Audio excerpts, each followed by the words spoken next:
Hello everybody and welcome to Star Wars On High. Thank you for stopping by. We are back with another book review, this time on Inquisitor, Rise of the Red Blade by Delilah S. Dawson. This book tells the story of the unknown Inquisitor from the Darth Vader comics, Iskat Akaris. And what an emotional ride this story was. It's a truly devastating tale of a person who just wanted to belong, and how she was manipulated the whole way through. There will be spoilers in this review, and I feel the duty to also bring up a trigger warning as the book does the same. That's right, if you haven't read this book yet, then you'd be surprised to learn that this is the first Star Wars book to come with any kind of a warning or advisory. One of the characters in this story takes their own life, and if this is a subject that you are not comfortable with in any way, I recommend stopping now.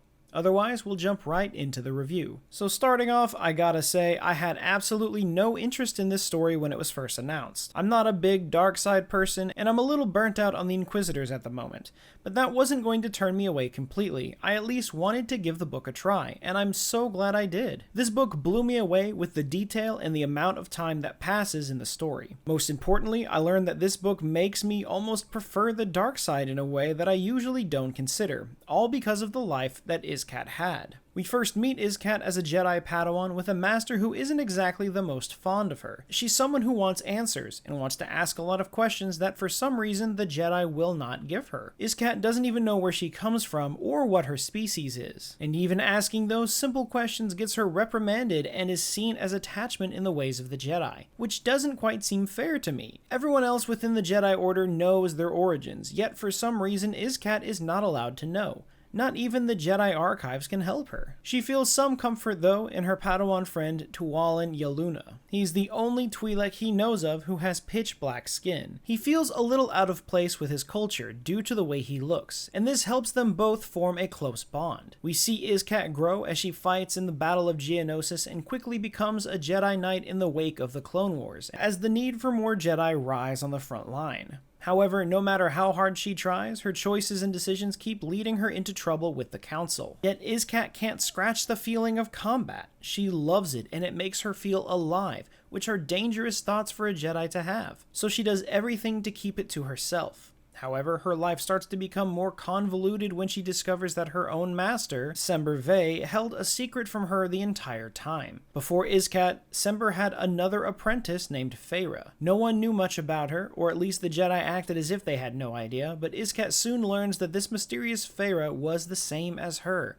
Long fingers, red skin, and all. And after cleaning out Sember's belongings after her passing in the Battle of Geonosis, Iskat finds a lightsaber that fits perfectly in the palm of her hands, as if she made it herself. Iskat now makes it her mission to discover where she comes from, and who this Feyre was, as Iskat truly believes that she may have been her mother. Her frustration with the Jedi Order begins to leak as Iskat gets the luxury of escorting Chancellor Palpatine to the Council chambers when he visits regarding the war, allowing them with time alone in the elevator, and for Iskat to express her frustration with the ways of the Jedi and how it's prolonging the war. Palpatine takes great interest in her opinions on the Jedi though, and it's the reason her life is saved during Order 66. Iskat feels the death and destruction so much because of her heightened senses, but instead of being gunned down by her own clones, she is met with a holo of the newly crowned Emperor, who offers her the choice to join the ranks and fight the Jedi, but at the cost of leaving Tuwalan to be gunned down as she is escorted back to the shuttle, leaving the Jedi way behind and becoming the 13th sister. Iskat's journey as an Inquisitor leads her to the answer she wants, as a pilot she meets at random refers to her as a Picorian, leaving Iskat speechless. She now, after all of these years, knows where she's from, learning that Picori is a planet in wild space with no technology, no spaceport, and no communications whatsoever. Nothing. Absolutely nothing. They live on their planet and keep to themselves, not even speaking basic. But with the help of a protocol droid from Fortress Inquisitorius, Iskat makes her way to Picori and is able to communicate with her own people. And once there, she learns the truth. Feyre Akaris was Iskat's mother, taken from Picori when she was only an infant, raised to be a Jedi until she gave up on the Order after after failing out of the Jedi trials, she returned home to Picori. She was then able to learn the language and go about their way of life, but after becoming pregnant, Feyre gave away Iskat, her only child, to her old master, Sember Fae, in hopes that Iskat could live a better life than she had. But after Iskat's departure, Feyre struggled with depression and went out into the deserts of Picori on her own and took her own life. Iskat, overflowing with emotion, can't think straight. She just learned everything about her mother and what the Jedi did to her family. Iskat finally realizes why she never had the connection with Sember that other Padawans had with their masters,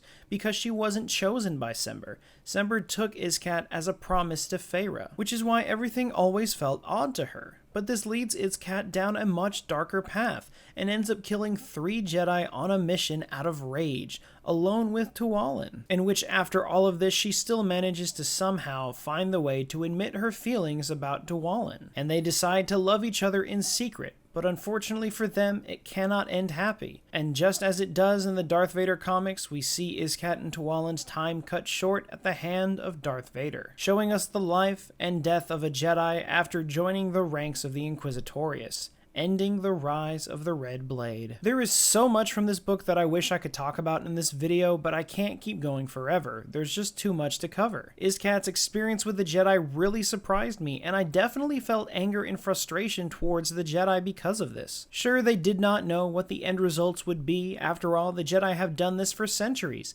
taking young children and training them in the ways of the Force. But knowing now that they drove a mother to end her own life and decided to keep everything from Iskat just doesn't sit right with me. And for the moments of reading this book, I completely understood why a Jedi would turn to the dark side, especially after learning about everything that Iskat had to deal with. The lies, the manipulation, the lack of trust. It was so hard to not agree with her choices. But overall, just wow. An incredibly powerful story that I will certainly be revisiting as I blasted through this book, finishing it in a matter of 3 days. It was so good that I just could not put the book down even when I absolutely needed to. But what were your thoughts on Rise of the Red Blade? Did you enjoy the story, and were you already familiar with Iskat from the Darth Vader comics? Let us know all of your thoughts down in the comments below. As always, thank you to everyone who stuck around to this point in the video, and we hope to see you again very soon.